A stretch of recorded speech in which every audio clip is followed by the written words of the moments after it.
اس شہر میں جرجیس نامی ایک راہب رہتا تھا جو بخیرہ کے لقب سے معروف تھا۔ جب قافلے نے وہاں پر پڑاؤ ڈالا تو یہ راہب اپنے گرجے سے نکل آیا، اور علماء نے لکھا ہے کہ یہ کبھی بھی اپنے گرجے سے باہر نہیں نکلا تھا، لیکن جب نبی کریم صلی اللہ علیہ وآلہ وسلم کے قافلے نے یہاں پر پڑاؤ ڈالا تو یہ وہاں پر باہر نکلا اور آ کر جائزہ لیا اور قافلے کی میزبانی کی، اور اس نے نبی کریم صلی اللہ علیہ وآلہ وسلم کو ان کے اوصاف کی بنیاد پر پہچان لیا، اور جناب ابو طالب سے کہا کہ تمہارا یہ بچہ سید العالمین ہے۔ جناب ابو طالب نے ارشاد فرمایا آپ کو کیسے پتہ؟ آپ نے ارشاد فرمایا کہ جب یہ بچہ اس وادی کے اندر داخل ہوا ہے تو کوئی شجر، کوئی حجر ایسا نہیں تھا جو اس کے لیے سجدے کے اندر جھک نہ گیا ہو، اور یہ اعزاز انبیاء کے علاوہ کسی کو میسر نہیں آتا، لہذا اسی چیز نے مجھے بھی بے چین کر دیا اور میں دیکھنے کے لیے آیا، اور اس کی پشت پر مہر نبوت بھی ہے۔ یہ آپ کے پیچھے ایک چھوٹی سی گول سی علامت تھی جو مہر نبوت تھی، اس کو بھی اس نے چھو کر دیکھا تو اس نے کہا کہ یہ سید العالمین ہے، لہٰذا یہاں سے بچے کو فوراً واپس بھیج دو، کیونکہ اس بچے کو یہودیوں سے خطرہ ہوگا۔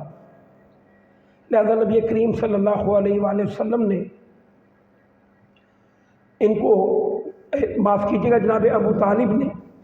اپنے اس بھتیجے کو چند غلاموں کی میت پہ واپس مکہ بھیج دیا۔ اس کے بعد جب آپ کی عمر مبارک 15 برس ہوئی تو جنگ فجار پیش آئی۔ اس جنگ میں ایک طرف قریش اور ان کے ساتھ بنو کنانہ تھے، اور دوسری طرف کیس اعلان، اور قریش اور کنانہ کا کمانڈر حرب بن امیہ تھا،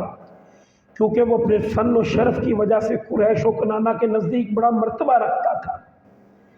پہلے پہر کنانہ پر کیس کا پلہ بھاری رہا، لیکن دوپہر ہوتے ہوتے کیس پر کنانہ کا پلہ بھاری ہو گیا، یعنی اللہ کے نبی صلی اللہ علیہ وآلہ وسلم کا جو قبیلہ تھا ان کا پلہ جو ہے وہ بھاری ہو گیا۔ اس جنگ کے اندر اللہ کے نبی صلی اللہ علیہ وآلہ وسلم نے اپنے چچاؤں کو تیر پکڑائے ہیں۔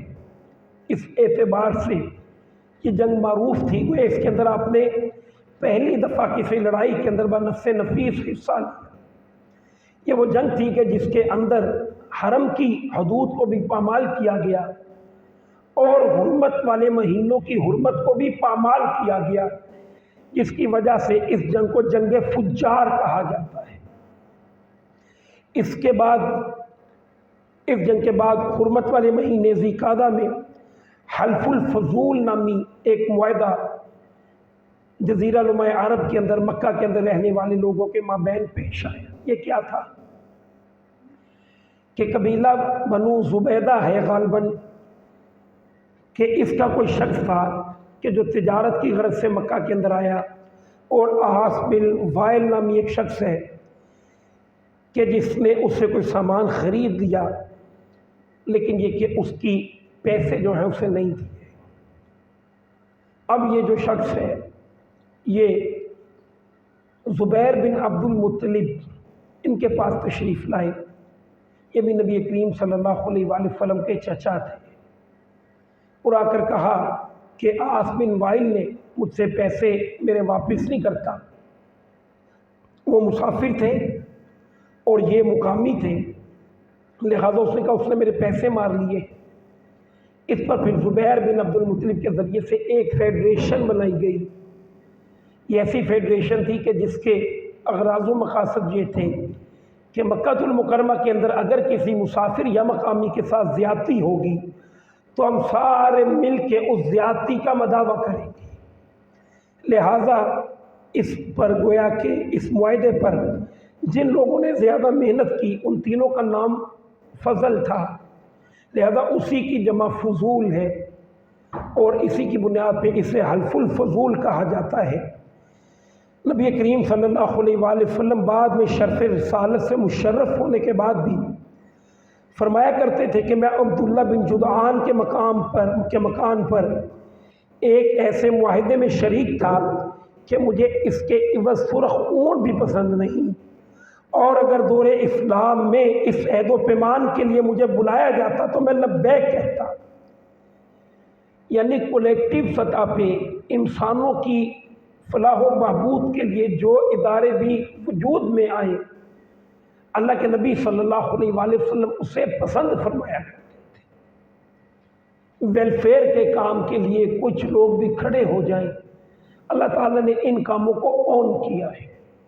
فرمایا کہ اگر اس معاہدے کے لیے مجھے پھر بلایا جائے تو میں پھر آگے بڑھ کر اس کا حصہ بنوں گا، اور کہا اگر ایسے معاہدوں کو چھوڑنے کے لیے مجھے بڑی دولت دی جائے، یہاں تک کہ سرخ اونٹ جو اس معاشرے کی بڑی دولت تھی، فرمایا اگر وہ دیے جائیں تو پھر بھی میں انہیں قبول نہیں کروں گا، بلکہ انسانوں کی فلاح و بہبود کے لیے اگر ویلفیئر کا کوئی کام ہو رہا ہو تو اس کے اندر اپنے آپ کو لگانے کو زیادہ اہمیت دوں گا۔ یہاں سے بھی اس بات کی وضاحت ہوتی ہے کہ اللہ کے نبی صلی اللہ علیہ وآلہ وسلم کے نزدیک سب سے زیادہ اہمیت انسانوں کی تھی۔ اس کے بعد نبی کریم صلی اللہ علیہ وآلہ وسلم سمجھیے کہ پریکٹیکل لائف کے اندر تشریف لے گئے، آ گئے۔ اور یہ پریکٹیکل لائف کیا ہے کہ نبی کریم صلی اللہ علیہ وآلہ وسلم مکہ المکرمہ کے اندر بکریاں بھی لوگوں کی چرایا کرتے تھے، انتہائی تھوڑی قیمت کے اندر، قرارید کے لفظ آئے ہیں جس کا مطلب ہے چند ٹکوں کے عوض۔ اللہ کے نبی صلی اللہ علیہ وآلہ وسلم مدینہ المنورہ کے اندر ایک شہنشاہ کی حیثیت سے بیٹھے ہوئے ہیں کہ آپ نے تذکرہ فرمایا کہ میں نے مکہ المکرمہ کے لوگوں کی بکریاں بھی چرائی ہیں۔ تو لوگوں نے پوچھا اللہ کے نبی آپ بکریاں بھی چراتے رہے ہیں؟ تو آپ نے ارشاد فرمایا یہ کون سا نبی ہے کہ جس نے بکریاں نہیں چرائی؟ اس کی وجہ کیا ہے کہ نیچر کے قریب ہونے کا موقع ملتا ہے۔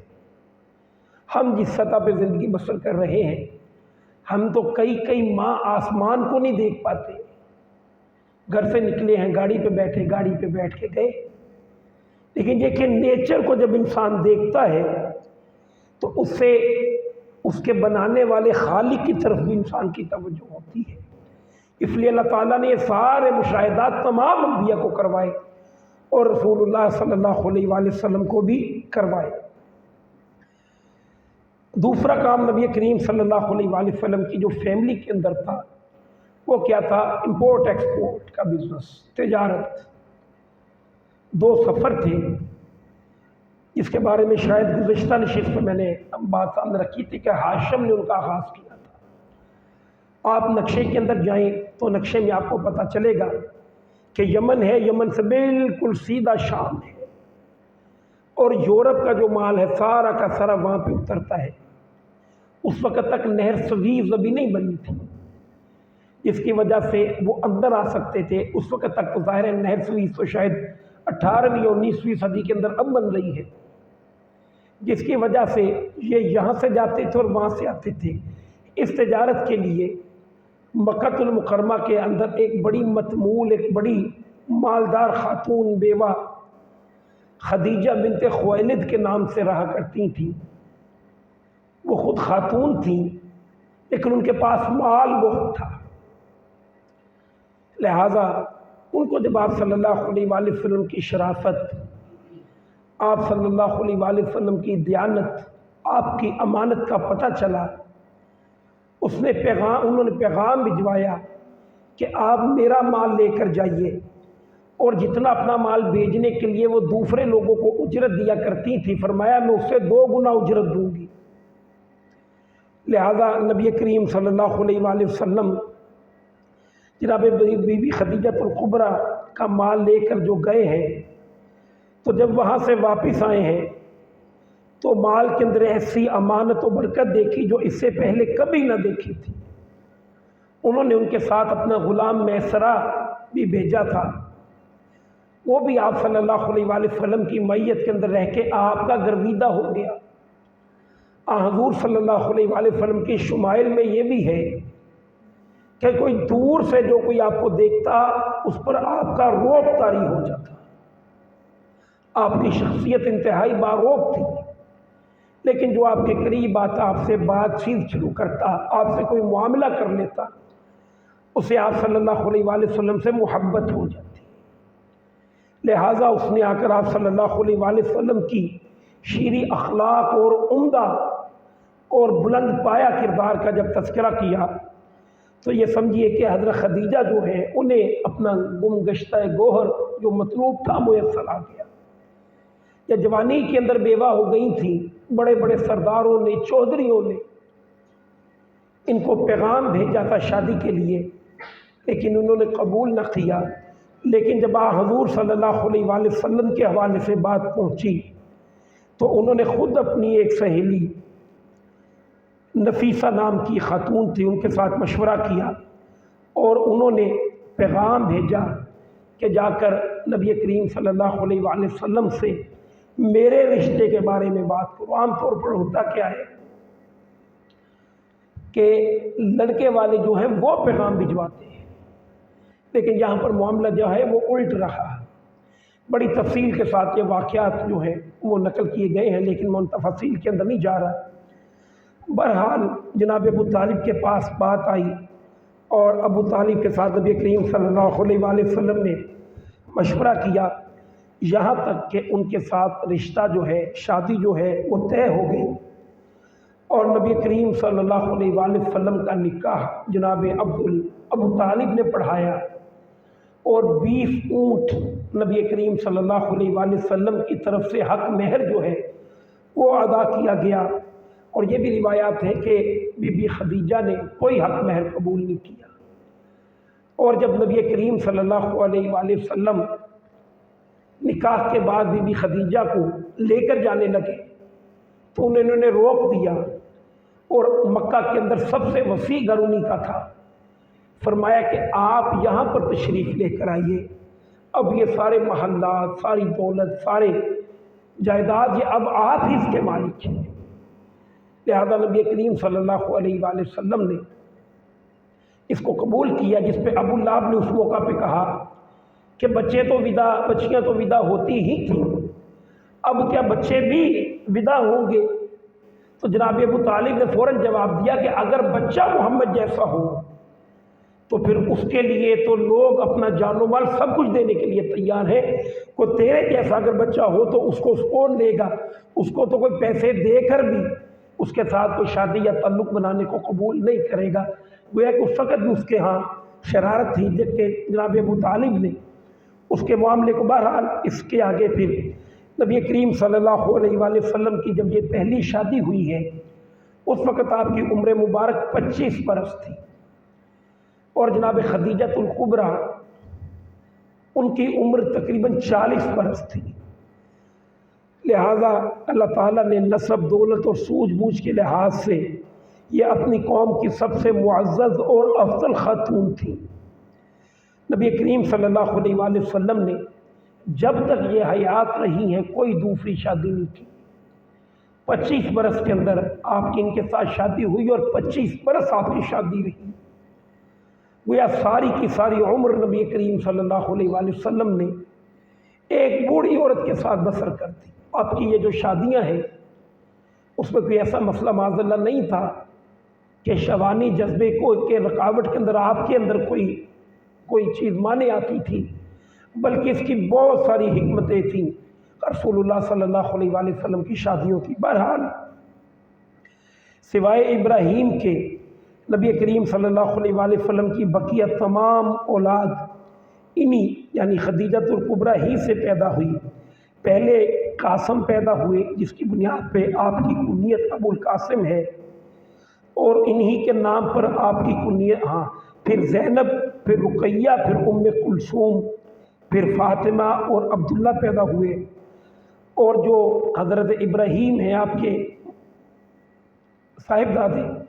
یہ حضرت جویریہ سے پیدا ہوئے ہیں۔ باقی 6 بچے جو ہیں حضرت خدیجہ الکبریٰ سے پیدا ہوئے۔ نبی کریم صلی اللہ علیہ وآلہ وسلم کو بی بی خدیجہ سے خاص محبت تھی، لہٰذا جب وہ وفات بھی پا گئی تو نبی کریم صلی اللہ علیہ وآلہ وسلم کثرت کے ساتھ ان کی تعریف کرتے، یہاں تک کہ بسا اوقات دوسری بیگمات کو ان پہ رشک آتا، حسد کے جذبات بھڑک اٹھتے اور کہہ اٹھتی کہ اللہ کے نبی آپ اس سرخ چہرے والی بڑھیا کو بار بار یاد کرتے ہیں، جبکہ اللہ تعالیٰ نے آپ کو کنواریاں، خوبصورت اور جوان بیویاں دے رکھی ہیں۔ آپ نے فرمایا اللہ کی قسم تم میں سے کوئی بھی خدیجہ کی طرح کی نہیں ہے۔ خدیجہ نے اس وقت میری تصدیق کی جب سب نے میری تکذیب کی۔ خدیجہ نے اس وقت مجھے اپنا مال عطا فرمایا جب سب نے اپنے ہاتھ کو روک لیا۔ خدیجہ نے اس وقت میرا آسرا اور سہارا بنی جب سب نے ساتھ چھوڑ دیا۔ تو تم میں سے کوئی بھی خاتون خدیجہ کے برابر نہیں ہو سکتی۔ لہذا یہیں پہ اللہ کے نبی صلی اللہ علیہ وآلہ وسلم کی زندگی سی روٹین میں گزری ہے، اور اسی میں جب آپ کی عمر مبارک 39 برس ہوئی تو پھر آپ کی طبیعت کے اندر ایک ذوہد پیدا ہو گیا، اور انشاءاللہ العزیز اس پہ ہماری جو گفتگو ہے وہ آگے جو آنے والی نشست ہے اس میں کریں گے۔ وآخر دعوانا ان الحمدللہ رب العالمین۔ میں بڑا معذرت خواہ ہوں کہ بڑی تاخیر